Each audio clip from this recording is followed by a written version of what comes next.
Hi, my name is Ashley Fulwood from OCD UK. I want to welcome you to our London event, an evening with Dr. Jeffrey Schwartz. We hope you enjoy the evening.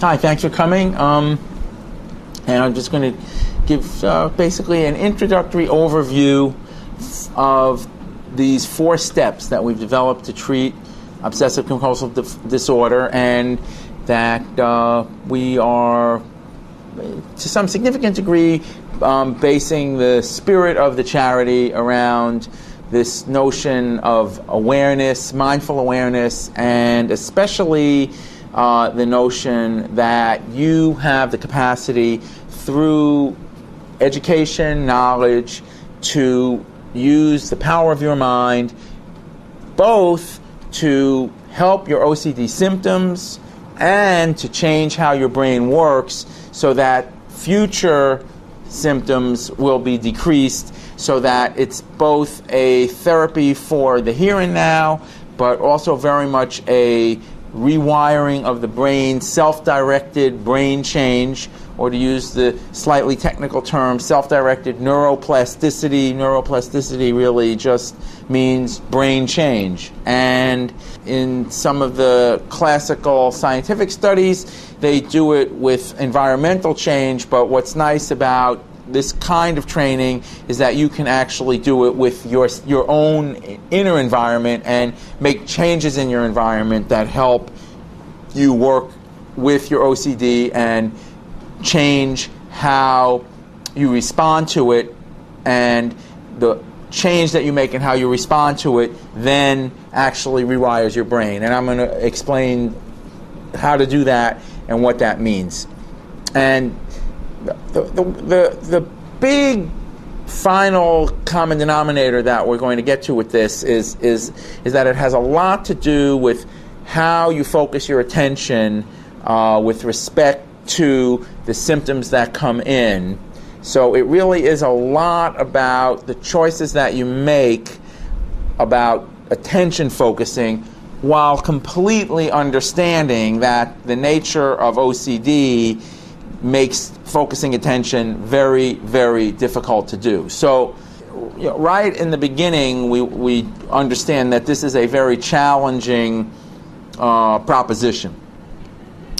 The reason why it's a very challenging proposition is definitely worth going over in some detail, and it leads us up to why this first step, relabel, is so important.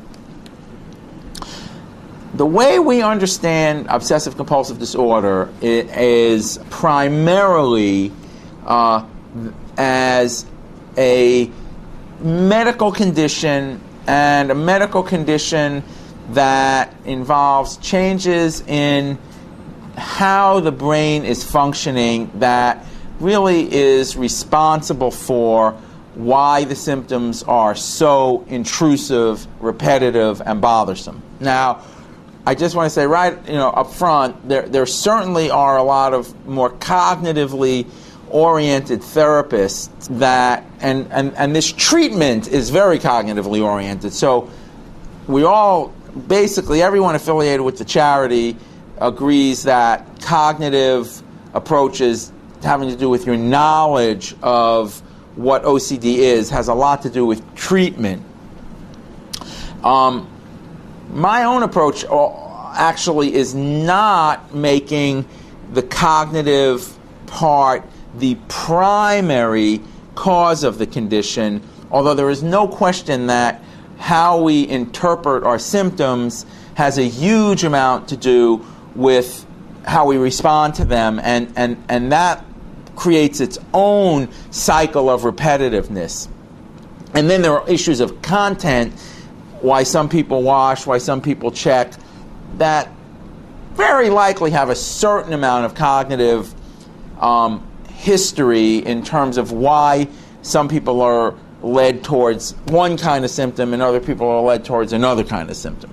But be that as it may, the primary aspect of OCD that most people find very troubling is that these symptoms are extremely intrusive and repetitive.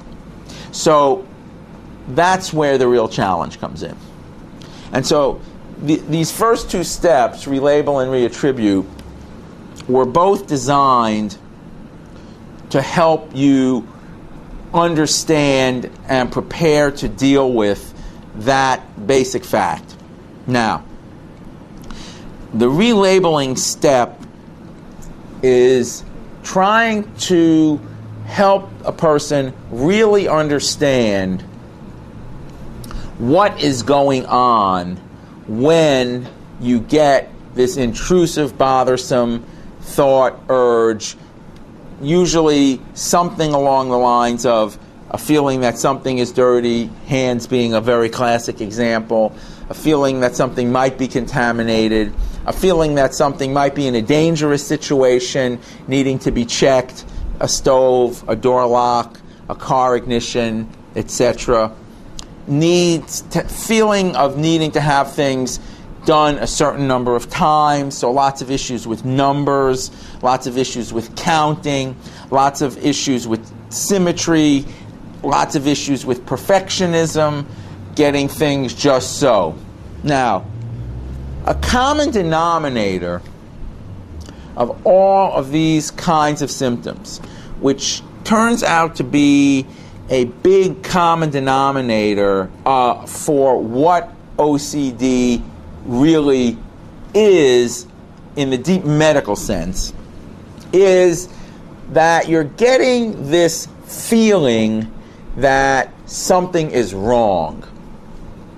And a critical part of understanding the condition, and a part of the condition that prepares us for making our therapeutic intervention, for driving the treatment forward, and cannot overstate how important this is that you basically understand at some level, and we're always trying to increase that level, that this symptom doesn't really make sense. That is extremely important. So what we have is this contradiction of reality, and that contradiction is provided by the nature of the disease being so intrusive. The contradiction is that you're getting this intrusive thought, urge, this feels dirty, it doesn't feel right, something feels wrong, it needs to be checked, heater's left turned on, whatever it is, okay? And all of those feelings that something is wrong, to some significant degree, we believe has to do with a brain-related problem. And on the back of the book, there is this picture of the brain of a person with obsessive-compulsive disorder that we took. Next year it'll be 20 years ago. And this is a finding that has just stood up to the test of time. That people who have OCD have a tendency to have this error detection circuit at the bottom of the front of the brain, just above the eye sockets, called the orbital frontal cortex. Now, that part of the brain is known to contain significant amount of what has come to be called error detection circuitry. Now, as I say, some people get into a chicken and egg kind of a discussion, and they say, well, is it the worry that's causing that part of the brain to be overactive, or is that part of the brain causing the worry? Well, it's not too clinically useful to get into this kind of a debate about chicken and egg. I will say that there is a growing amount of evidence that there is a family inherited component, a genetically inherited component to this condition, and that at the very least provides a significant basis for thinking that a part, and probably a sizable part, of this feeling that something is wrong, the bothersomeness of this intrusive thought, dirty, checking, contamination, symmetry, number, what have you, is actually just coming from brain circuitry itself. Just as an aside, we're not going to speak too much tonight about medication, but because of the truth of the fact that the brain has a significant role to play in why these feelings are so intrusive, you can understand that there is also a role to play for medication, because the medication can help to, in some sense, either normalize or at least calm down that kind of brain activity. I don't want to spend too much in this first part about talking about why the medications can get overused, and obviously both here and in the US there's probably an over-accentuation in our current era for the use of medications. But I just do want to say that there is a role for medications, especially for decreasing the intensity of the symptom. But the primary thing that we want to do is this issue of relabel. So what that means is we want to label this feeling: wash, it's dirty; check, it's turned on when it should be turned off.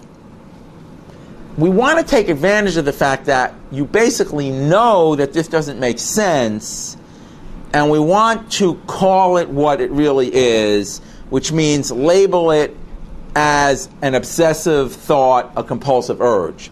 Because it turns out to make a big difference in how we respond to these symptoms if we start calling them by their true identity. And so it turns out to really set the stage for a more therapeutic action if instead of saying, I feel like it's contaminated, we say, I'm having an obsessive thought, I'm having an OCD symptom that is making me feel like it's contaminated. So you can begin to see why that's important when you begin to understand that what we're trying to do is develop a better understanding of what's really going on when you get these bothersome feelings, that they are not really warnings that something is dirty or additional information that's telling you something needs to be checked. And of course, the big common denominator in all of the symptoms that makes a lot of problems is that feeling of, I just want to make sure. The feeling of, I just want to make sure, is a real problem for people with OCD. It's one of the prime things that drives the disease and makes it get more and more serious and entrenched. And that's where this second symptom reattribute starts to come in. Because these two things, they really do work together, relabel and reattribute. And here's why. When you relabel, it's a great start. Now you're saying, okay, I'm having this bothersome, intrusive urge. It's really bothersome. It's very unpleasant. But it's an OCD symptom. But then, just on a natural process, one would hope that relabeling it would make it go down. If it did, that would really make everything a lot easier than it turns out to be, because the problem is that these symptoms do have a life of their own, and the primary thing that we're needing to really learn in the beginning part of the treatment is that labeling it correctly and calling it an OCD symptom and relabeling it as, this is just my OCD, while it's critical to do, still leaves us with that core problem, which is basically a medical issue, not a psychological issue, of why it keeps bothering us again and again, why it keeps coming in, why it's so unpleasant, why it is intrusive, why it's very hard not to pay attention to it. And exactly because that turns out to be, in many ways, the really difficult part of dealing with an OCD symptom, the unpleasantness, the intrusiveness, all the associated feelings and senses of danger, and this strong gut level sense that something is wrong. And it turns out that gut level sense that something is wrong, and all those feelings of danger, and all that strong bodily sensation that something is wrong, and the intrusive mental feelings of worry, all turn out to more or less be caused by the brain issue, the medical issue. So the reattribute step is a reminder of the fact that the reason why this feels so unpleasant is just because it's a medical symptom. That's the explanation. So we attribute, that's what reattribute means, changing it from, I attribute the fact that my hands might be dirty to the fact that I'm just trying to make sure they're not dirty, or that maybe there's some real reason for this. It's really important to attribute the fact that you're getting this worry to the disorder itself. So you can see how the relabel and the reattribute really work together, because first you call it what it really is, and then you attribute the fact that it's bothering you so much to the medical condition, to the biochemical issue, to the brain issue, however is the easiest way for you to conceptualize it. But the key point and the common denominator is, this is a medical situation that's making us feel this way, and now we're going to learn new ways to deal with it that change how we respond, which breaks the vicious cycle, which keeps the symptoms getting more and more intense. And so a one-line summary that really helps people is this awareness that it's not me that's feeling worried, it's just my OCD that's making me feel worried. And why that turns out to be very important is because a primary thing that we're trying to achieve over the longer term with this treatment is not identifying ourselves with these symptoms. See, because that really creates a vicious cycle. If you start having a sense of who you are, which incorporates this feeling of needing to check, feeling of needing to wash, that creates a situation where your entire identity becomes overwhelmed with these thoughts and the compulsive behaviors that follow from them. And so that's a vicious cycle that we're really trying to break by having you have a more accurate sense of identity, the sense of identity of, well, a person who gets these intrusive thoughts and urges, but that is just due to this medical situation. And it's not that it's me as a person who's feeling like I need to wash or check. It's me as a person who's just getting these OCD symptoms, and now is going to make different choices to take advantage of this knowledge that these are just OCD symptoms. And so the way to summarize that state of affairs is, it's not me that's worried, it's my OCD that's making me feel like I'm worried. Now, a key point in that is we're trying to change a feeling of fear or worry through a proper understanding of, this is just OCD, relabel, this is caused by a medical condition, reattribute. We're trying to change a feeling of fear and worry into an annoyance. I mean, it is an annoyance. I mean, no one's going to sit here and tell you it's not an annoyance. If they're telling you that, they don't understand what's going on. And that really also gets us into the other point of how some therapists try to sell a therapy by saying, do this, do that, do the other thing, it's going to go away, it won't bother you.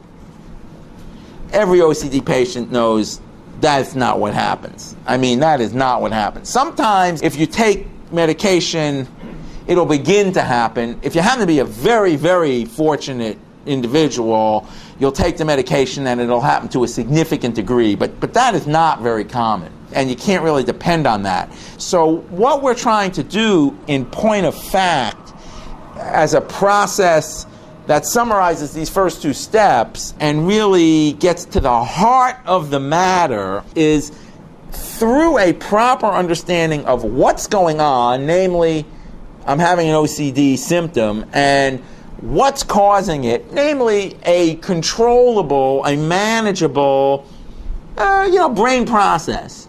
It's not going to drive us crazy, so that's really important.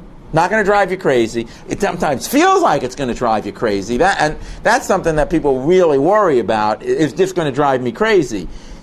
It's really important to understand up front that with OCD, exactly because you understand that this doesn't make sense, that's why it's not going to drive you crazy. But you have to really protect that part of yourself that knows that it doesn't make sense by really reminding yourself actively, this doesn't make sense. And so what we're trying to do is use that awareness, this doesn't make sense, to have a view of this bothersome feeling as not being a worry, not being a fear, but just being an annoying, bothersome feeling. Because it is an annoying, bothersome feeling. But it turns out, and this is where we get into the step 3, refocus. Because this is really where the action is, where you do something about the fact that you're realizing it's not me, it's the OCD. Because you say, oh, if it's not me, it's my OCD, now what? Now what? And how are we going to create new brain circuitry with this awareness? Because it turns out that the way we can create new brain circuitry with this awareness is through the hard work of focusing attention on other activities while these bothersome thoughts and urges are still there. So you want to hear this OCD message in a very different way. And the whole heart of the refocus message is, I'm not going to let my attention be completely tied up by this bothersome thought and urge because it's just not that important. It's really just a distraction. And so we're talking about things like it's like a false alarm, or it's like, it's like they're working on the street, it's like a jackhammer, or, car alarm going off. All annoying things, but none of them really, as it were, scary or completely dominating, so that your knowledge that they're just an annoyance frees you up to try to do something else. Now, it turns out that when you try to do something else, which, should be pretty simple, pretty enjoyable, and pretty achievable. So, under ideal circumstances, it might even be listening to music, playing music. If it's an activity, it's better. We always use gardening as a primary example because that's so active. And if you have hand contamination issues, it adds in a whole exposure to the process, which is very helpful, turns out. Because anything you do that basically challenges the OCD is going to be helpful. If you're in a work situation, it's fantastically helpful to just do any kind of work that you can do. In other words, anything that is useful in any way when you're having an OCD symptom is extremely therapeutic. And it's extremely therapeutic for two big reasons, and a lot of little ones too.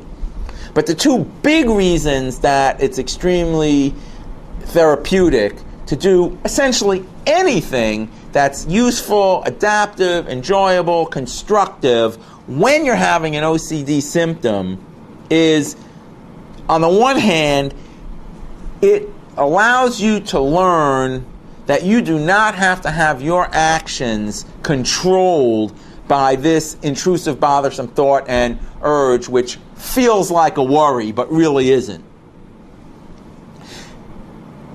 You view it as an annoyance, and now you're trying to essentially take a positive, constructive action in the face of that annoyance.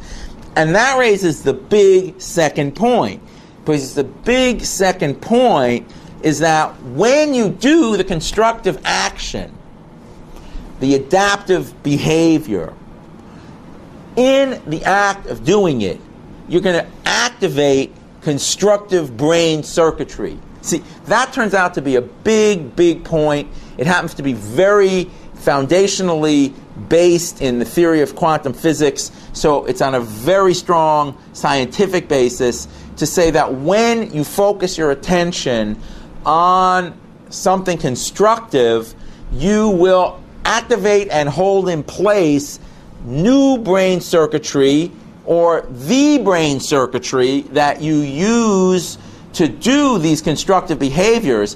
What's new, though, is that you're doing it to override an OCD symptom. And what that does is, this is what this other picture is about, this automatic transmission in your brain called the caudate nucleus. And what you're doing is, when you focus your attention like that, regularly, you start to change the gearing, the gear shift mechanism in that part of the brain. And that's what we've shown, is that in so doing, we really change how the wiring and the brain energy use in that area systematically changes in people with OCD, because by focusing your attention to override an OCD urge, and by override I don't mean make disappear. It's still going to basically be there, but the point is you're overriding your active response to it. And when you're overriding your active response to it by not washing your hands, but instead going and doing some work, or gardening, or playing a musical instrument, or, kicking a football, or knitting is really good. Knitting is a very good one. Crocheting, drawing, all these kinds of activities, they change the gearing in that brain area that gets locked in place by the OCD process. See, that's where the name brain lock comes from. Because what OCD does as a medical process is lock in place these worry circuits. And that really, again, that has nothing to do with you. That's why it's not me, it's my OCD. It's OCD, relabel, it's due to a medical condition, reattribute. It's not me, it's my OCD.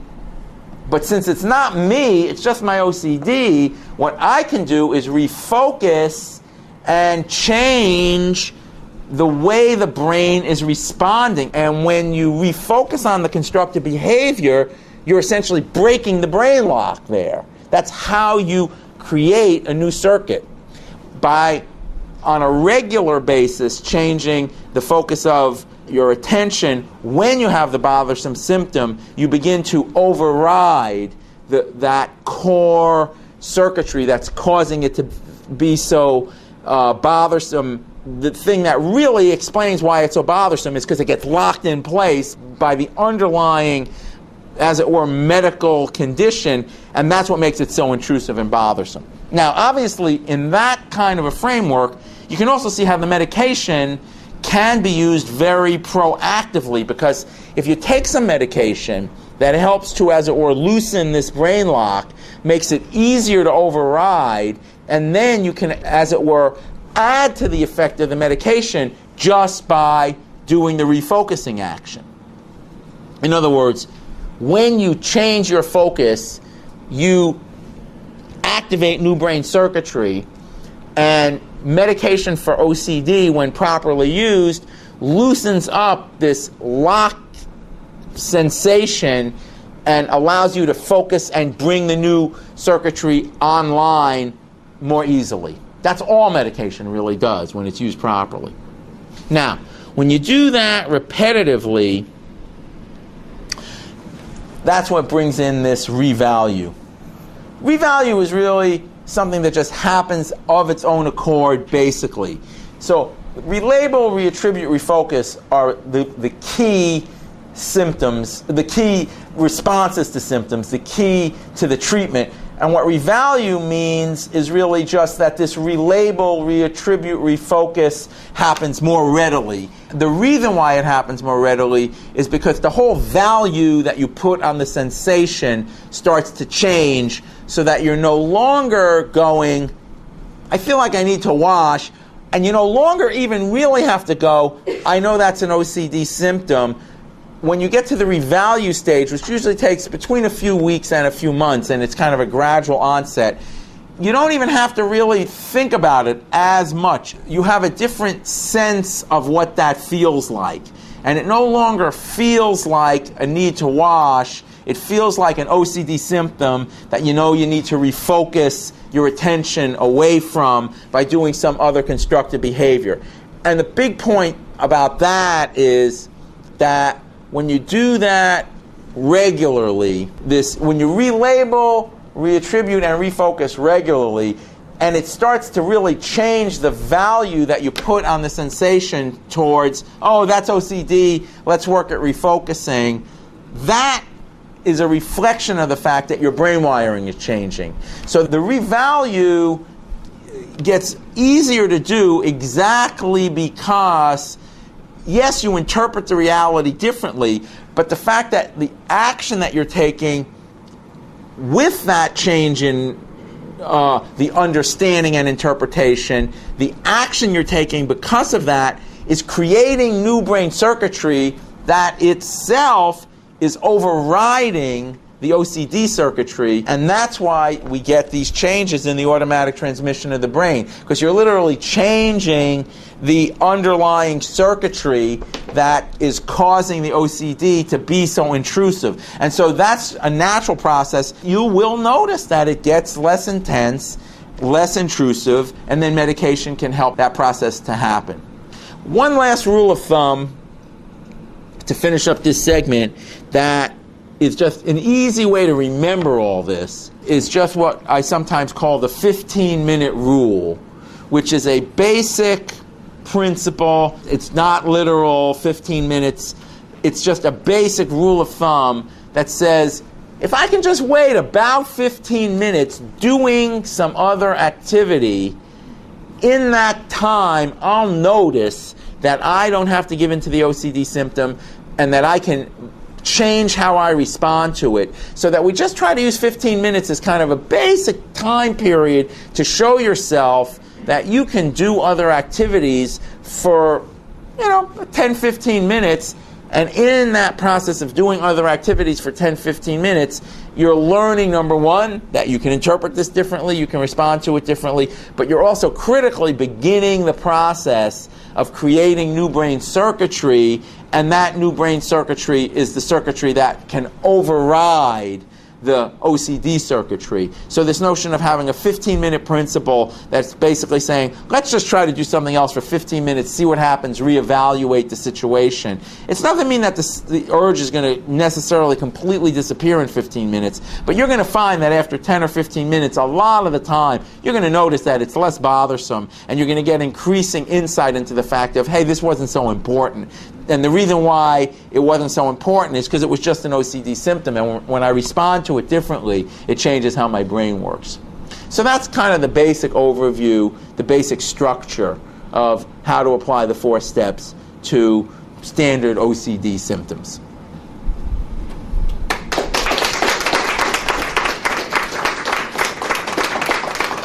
And that was exactly 35 minutes.